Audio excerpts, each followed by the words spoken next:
O combate ao movimento comunista no Brasil durante o regime militar não foi suficiente para derrotar por completo os revolucionários. Apesar da derrota das guerrilhas armadas, o movimento revolucionário mudou de estratégia.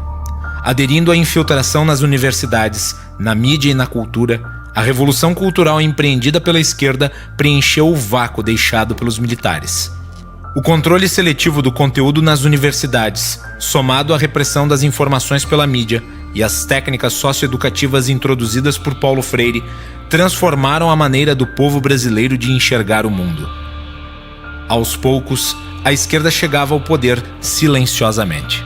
Sua ala radical conquistou o comando do governo através do líder messiânico que tinha como sua principal bandeira o combate à corrupção. Um olhar um pouco mais atento aos personagens e suas ideologias teria previsto a turbulência que esse cenário traria.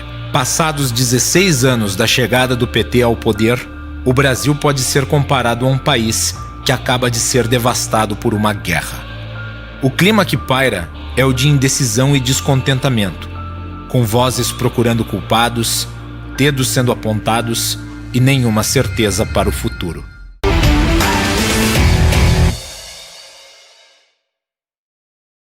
Chegamos então, à corrida presidencial, que talvez seja a mais importante da história brasileira. Nós tivemos um encontro novamente com a verdade, quando nós tivemos a recessão criada por uma série de decisões erradas do passado por um governo que por muitos era avaliado como um governo perfeito, e demonstrou ser um governo que tomou decisões políticas equivocadas, tomou decisões econômicas equivocadas, perdeu oportunidades para se fazer reformas e, ao mesmo tempo, produziu o maior escândalo de corrupção, o maior esquema de corrupção da história do planeta. E tinha claramente objetivos totalitários, tinha o interesse de ficar no poder para sempre, essa que é a verdade. E precisava gerar situações de bonança artificial para conseguir votos e, enquanto isso, trabalhava para destruir, infiltrar as instituições, uma estratégia meio gramsciana. Se tentou no passado a estratégia da imposição da revolução comunista através das armas, não deu certo, e depois disso a esquerda brasileira e talvez até a esquerda mundial adotou o Gramsci como seu grande guia, o seu grande guru, o seu grande filósofo, que defendia aí a mudança gradual, uma mudança cultural, com a aceitação aos poucos do ideal socialista e com a tomada de espaços, com a infiltração do Estado, da estrutura do Estado ou de outras estruturas de poder, para que elas sendo tomadas, produzindo uma revolução de dentro para fora, seria uma revolução que automaticamente seria completada sem nenhuma ruptura. Basicamente, nós temos esse contexto histórico onde esse projeto foi colocado em prática e nós tivemos aí uma freada, uma ruptura nesse processo através da crise econômica por um lado e por outro lado da exposição do nível de corrupção que nós tínhamos no governo, talvez da maneira mais clara que nós já tivemos na nossa história. E é por isso que essa eleição é tão importante. O país chega com uma total descrença na classe política e talvez até uma descrença muito grande no próprio processo democrático. E nós chegamos então nessa situação onde há uma parte da população que acredita ainda no modelo socialista, até porque é o modelo mais fácil de acreditar, É muito mais fácil você achar que você é pobre porque alguém está te explorando, alguém está te roubando, não é por responsabilidade sua. É muito mais fácil imaginar que por algum plano econômico, ou por alguma mágica, ou por algum governo redistributivo, você consiga melhorar a sua qualidade de vida. Então ainda há uma parcela significativa da população brasileira, depois de décadas de uma cultura socialista praticamente hegemônica na sociedade, na academia, na imprensa, que acredita que esse é o caminho.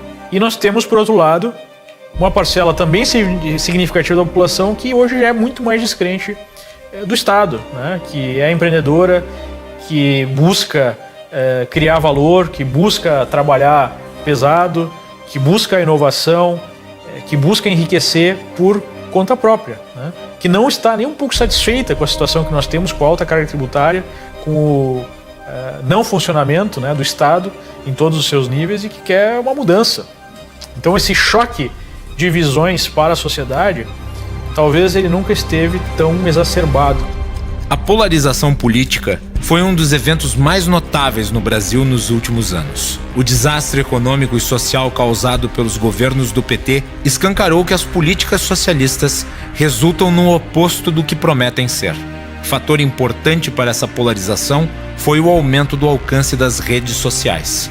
O compartilhamento de informações se tornou uma ferramenta do povo para fugir da censura e da desinformação praticada pela grande mídia. Apesar de parte da população ainda acreditar nas promessas de políticos, o fluxo de informações causou um despertar nunca antes visto.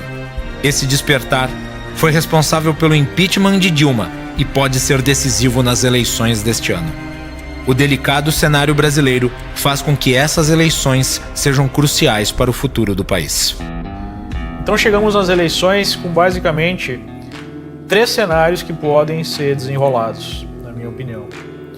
Um cenário, nós temos uma visão de direita, né? E de fato uma direita com valores conservadores, que coloca como algo muito importante a questão da lei e da ordem, de uma certa reconstrução de um país destruído pela corrupção moral, pela corrupção intelectual, pela corrupção financeira. E hoje nós temos uma base muito pequena de congressistas que representam de fato essa visão. Por quê? Porque ela significa um Estado menor, e no Estado menor você tem menos espaço para concentrar poder e para ter acesso a recursos, seja de maneira legal, seja de maneira ilegal. Então, esse é um problema do ponto de vista da praticidade desse projeto, né? Esse projeto sendo vencedor nas urnas, ele significa um nível grande de estresse, porque ele significa uma mudança mais profunda da organização do Estado. Então isso precisa ser observado quando nós pensamos nos desdobramentos, novamente, econômico-políticos e sociais. Do ponto de vista econômico, aumenta, digamos assim, o risco desse projeto, no sentido de que, se ele der certo, ele pode representar uma mudança significativa e muito positiva para o país, mas que ele tem menor capacidade, né, de dar certo, menor chance de dar certo, por conta de todas as forças contrárias a ele, né, por décadas ou até séculos, né, de oligarquias brasileiras que controlam, que concentram o poder. O mercado financeiro, de uma maneira geral, observa com reservas esse projeto. Número 1, o mercado vê aí com desconfiança a capacidade dessa pessoa de fato ser liberal, porque especialmente o Bolsonaro, ele tem um histórico de defesa de uma visão mais estatista, até talvez por vir do meio militar, né?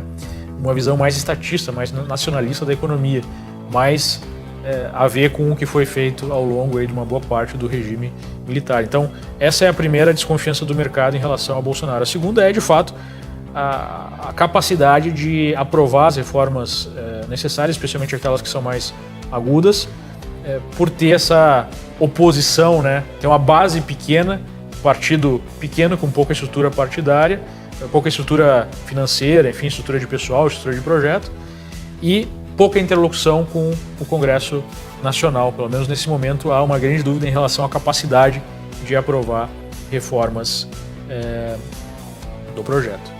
Então, o que isso representa do ponto de vista da vida de cada um em termos de uma eventual vitória de Bolsonaro e do investidor, do profissional? Significa que nós devemos ter um período de desconfiança, um período de instabilidade, um período que vai gerar tensão nos mercados, mas que pode ser seguido de um período extremamente positivo. O que isso significa para dólar, significa para juros, significa para a bolsa? Significa provavelmente uma certa estabilidade, com bolsa caindo um pouquinho, com o dólar subindo um pouquinho, com os juros subindo um pouquinho no início, e daí, dependendo de como nós tivermos o andamento desse projeto, uma movimentação muito positiva ou muito negativa desses mercados, né? Eu creio que a chance de nós termos essa movimentação positiva e essa reação positiva tanto da economia quanto dos mercados financeiros vai depender muito do grau de apoio que ele vai ter ao longo dessas eleições, né? Se ele conseguir conquistar aí uma vitória acachapante, aí nós teríamos uma expectativa mais positiva. Se for uma vitória apertada, aumenta a chance da resistência ao seu projeto. O mercado é pragmático. Ele busca perceber as reais intenções de um candidato para muito além do seu discurso, assim como avalia a capacidade de execução do seu plano.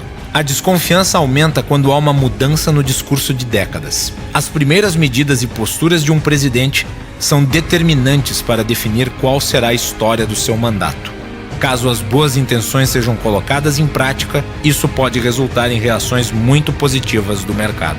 Obviamente que numa situação em que o país sai da beira do precipício, né, já não está naquela situação horrível, pelo menos do ponto de vista econômico há uma certa acalmada na situação, nós temos a facilitação de algum tipo de projeto de centro ou centro-esquerda, né, já que o Brasil é um país que tem uma visão muito estatizante e que temos a visão socialista dominando, né, a cena política, cultural há tanto tempo.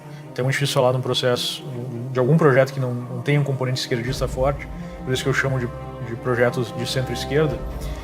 Nós teríamos aí o espaço para uma campanha que centrasse, né, o seu foco, no combate, né, à corrupção, a retomada da institucionalidade no país, e 2, as reformas necessárias para o Estado continuar sendo provedor, digamos assim. E nesse sentido, hoje nós temos espaço para essa postura, mas nós não temos o candidato que se enquadre nessa postura na cabeça da população. Por exemplo, um dos sujeitos que quer ocupar esse espaço é o Geraldo Alckmin, nós temos o próprio Henrique Meirelles, que também quer ocupar esse espaço. Então eu não vejo aí esse candidato aí de centro ou centro-esquerda, ou essa candidatura ficando muito clara, né? Apesar dela contar, digamos assim, com o grosso do que seria o poder estabelecido no momento, que basicamente é o representado pelo PMDB e pelo PSDB. O grosso de estrutura partidária, o grosso de tempo de televisão, de capilaridade, né? Em toda prefeitura do país vai ter alguma estrutura de PMDB, de PSDB. Então, essa é a candidatura que representa o establishment reformador, vamos colocar assim. É a manutenção de um certo status quo mais reformado para não deixar a peteca cair. O que isso representa na prática do ponto de vista de reação do mercado? Representa aí uma certa calma para o mercado, ou seja, representa uma queda do preço do dólar frente ao real, significa a bolsa em alta, especialmente as estatais de bolsa, porque existiria uma boa chance aí de privatização dessas estatais, representa taxas de juros menores, representa, digamos assim, o que seria um movimento natural depois de uma crise tão grave, que é a recuperação da economia, um crescimento aí por volta de 3% por alguns 2 a 3% por uns 2 ou 3 anos, né? Então, de uma certa forma, economicamente, nós teríamos um cenário positivo, um cenário de crescimento, apesar de nós não termos aí o ataque frontal, né, aos problemas do país, uma refundação do país do ponto de vista político. Seria, digamos assim, um governo morno que estaria feito a qualquer uma crise, né, política, uma crise de legitimidade no caso de qualquer piora econômica ou no caso de qualquer novo caso de corrupção desvendado e assim por diante, porque seriam as mesmas pessoas no poder, apenas com uma visão mais reformista. O desejo de mudanças é sempre acompanhado pelo medo. Grandes alterações no panorama político costumam gerar desconfiança e instabilidade no mercado, além de ameaçar privilégios e interesses de grupos poderosos. Por essas razões, é inevitável o surgimento de personagens que representem a manutenção das estruturas de governo como elas são. Porém, existe uma mentalidade forte entre os brasileiros que influencia o voto de milhões de pessoas. A noção de que o Estado deve ser assistencialista e provedor. Este cenário representa a marcha ré de volta ao precipício. E nós temos o terceiro cenário, que é o cenário de esquerda, né? Que virá com a velha desculpa da esquerda de sempre. Não é que o nosso projeto é errado, é que as pessoas, né, cometeram erros, cometeram crimes, se corromperam, o projeto se perdeu por conta disso. Então, o que nós teremos será uma reformulação da velha pílula, que a solução para resolver a pobreza ou resolver a crise é que nós precisamos de um Estado mais forte, um Estado que promova a justiça social, e aí nós teríamos um ajuste fiscal, né, que nós precisamos, ao invés do corte de impostos ou do corte de benefícios, né, de gastos do governo, da máquina pública ficando mais enxuta, mais eficiente, exatamente o contrário, né? Nós precisamos aumentar a arrecadação, né? Os ricos precisam pagar mais por esse ajuste e nós teríamos então um aumento do tamanho do Estado para resolver a questão do déficit.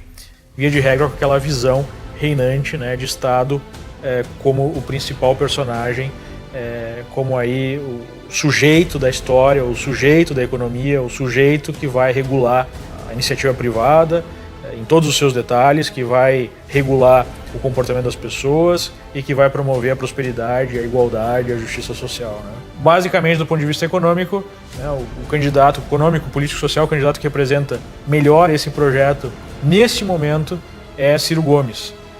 Ciro Gomes já deixou claro que ele vê como modelo de Estado, modelo de organização social, um modelo chinês, que é o Estado concentrador de poder e a iniciativa privada podendo gerar eficiências maiores, mas desde que sob a tutela do Estado, né? E ele vê aí alguns aspectos estratégicos, algumas empresas estratégicas, como a Petrobras, como a Eletrobras, outras grandes estatais, como necessárias para desenvolver as políticas de Estado, né? E já colocou o interesse de aumentar impostos, de fazer uma reforma da Previdência bem específica.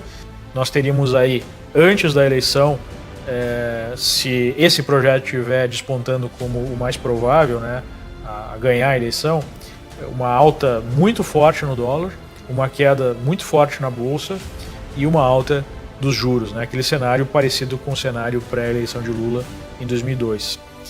Depois da eleição, nós podemos ter algumas surpresas no sentido de ter uma economia muito positiva pelo uso, novamente, de ideias heterodoxas, né?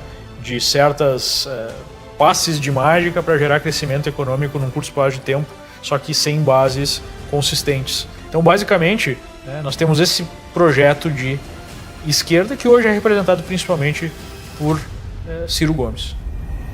A liberdade plena jamais passou de um sonho no Brasil, às vezes mais, às vezes menos distante. A insegurança jurídica e a falta de confiança nos políticos fazem com que os perigos de rupturas radicais estejam sempre presentes em nosso país. Os extremos do espectro político não costumam falhar em investir contra a liberdade. E os mercados percebem quando essas investidas se tornam realidade. Nós temos também, né, eu coloco aí como cenário alternativo, algum projeto disruptivo, que é a possibilidade de nós termos Lula ainda como candidato, e aí num PT raivoso, vamos colocar assim, tentando tirar o atrasado, né? Eles tentaram produzir a sua revolução e a sua manutenção do poder no Reich aí de 1000 anos de uma maneira mais sutil, né? Mais sorrateira, e não funcionou, perderam o timing. E talvez agora nós teríamos uma vontade, né? Se nós tivermos, para ter Lula como candidato, nós teríamos que rasgar a lei de ficha limpa, nós teríamos que ter um certo golpe, né, da justiça para tirá-lo da cadeia. Então, uma candidatura de Lula, ela seria bastante negativa, e uma eventual vitória, passando por cima de uma série de leis, passando por cima de uma série de regras, seria algo extremamente negativo para o país, né? O outro cenário disruptivo seria exatamente, né, nós temos talvez a reação a esse cenário, ou por algum outro motivo, por uma outra situação de desarranjo completo das instituições, seria de fato algum tipo de imposição de um regime militar, né? Se nós temos um Congresso, né, uma justiça e um executivo que está visivelmente tomado por corrupção, onde se olha na Lava Jato, se abre uma investigação, se tem um caminhão de informações de o quanto o governo é corrupto, ineficiente, e o quanto ele olha, né, apenas para os seus integrantes e não para a população, não para o bem do país. Pode ser que em algum momento a população perca de fato a paciência e nós tenhamos uma organização mínima que se aproveite, digamos assim, desse apoio popular massivo para que seja colocado finalmente ordem na casa, né, de maneira mais agressiva, e se aceite tomar o risco de algum tipo de ação mais mais agressiva, né? Uma ação mais profunda. E isso, obviamente, produziria, num primeiro momento, um grande desarranjo no mercado, né? Seria um choque, uma possibilidade que não pode ser descartada. Até algum tempo atrás, a chance disso acontecer é zero. E já faz alguns meses que a chance disso saiu de zero. Talvez esteja aí na faixa de 1%, 2%, não sei. É só um chute que nós podemos dar, mas com certeza não é zero mais. E nós não podemos deixar de avaliar essa possibilidade. A saúde das instituições é o requisito essencial para a prosperidade de uma nação. A sucessão interminável de escândalos nos últimos anos confirma o perigo de termos um Estado gigante, inoperante e frágil. O medo de reviver traumas do passado traz o clamor por ordem às ruas e favorece o discurso de quem apresenta a solução para o caos, a disciplina imposta. Como se proteger do ponto de vista, né, do investidor dessa situação que se apresenta? Basicamente, existem duas posturas aí que você pode adotar. A primeira postura é uma postura geral, uma postura que qualquer pessoa pode adotar em qualquer momento, e que envolve um plano mais passivo, né, de lidar com esse tipo de situação. Infelizmente, no Brasil, menos, né, de 0,8% da população tem investimentos fora do país, denominados em outra moeda. Basicamente, quando você coloca todas as suas cestas, né, todos os seus ovos na cesta em reais, nós temos aí uma situação onde, se o país vai bem, ótimo; se o país vai mal, eu perco o meu poder de compra. Então, é muito importante, para manter uma consistência na sua reserva de valor, na sua carteira de investimentos, para mantê-la menos, né, instável ao longo do tempo, que você tenha pelo menos parte dos seus recursos alocados e aí em outras moedas fortes. Uma outra postura é: eventualmente eu tenho uma capacidade maior de identificação das movimentações, né? Como é que um sujeito mais ativo, que tem maior capacidade de alocação, que é mais afeito a risco, pode lidar com isso? Pode identificar cenários prováveis e apostar nesses cenários. Essa é uma outra possibilidade. E obviamente que você pode usar essas mesmas informações para tomar decisões na sua vida pessoal, na sua vida profissional, né? Se você é um empreendedor, você sabe pelo menos o risco que você está correndo se você tomar certas decisões. Basicamente é dessa forma que nós vamos nos proteger, evitar ameaças ou buscar oportunidades. Olhando para a história do Brasil, observamos uma sequência de projetos interrompidos. A busca incansável da manutenção do poder cria um sistema injusto de influências externas, discursos populistas, enriquecimento ilícito e estelionato eleitoral. O comando do dinheiro público, através do voto, impulsiona o teatro da falsa prosperidade.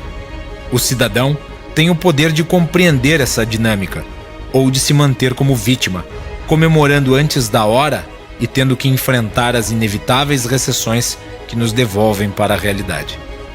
Enquanto não houver uma mudança nessa estrutura, o conhecimento desse cenário é a única chave para lucrar com as distorções sistemáticas do governo e proteger o seu patrimônio. Alcançar a sabedoria requer esforço, mas a alternativa é muito mais cara. Os ganhos de capital obtidos nas bolsas de valores passam a ser tributados, encerrando-se assim uma odiosa discriminação. O ministro Fernando Henrique Cardoso anunciou as 3 etapas do plano econômico. O governo manterá todos os investimentos previstos no PAC e nos programas sociais. Em hipótese alguma, haverá corte nos investimentos governamentais. Tem um compromisso de combater a inflação de forma drástica e sistemática. Ontem à noite, o Banco Central decidiu não mexer nos juros básicos da economia, que estão no maior nível dos últimos anos. Pela 7ª vez consecutiva, o Comitê de Política Monetária, o Copom, subiu a taxa básica de juros da economia brasileira. No mercado financeiro, o dólar foi vendido hoje na menor cotação em mais de um ano. Oficialmente, o Banco Central guarda silêncio sobre a alta do dólar. A Bolsa de Valores de São Paulo chegou hoje ao nível mais alto em quase 6 anos. Apesar da elevação da Selic, a inflação não tem caído.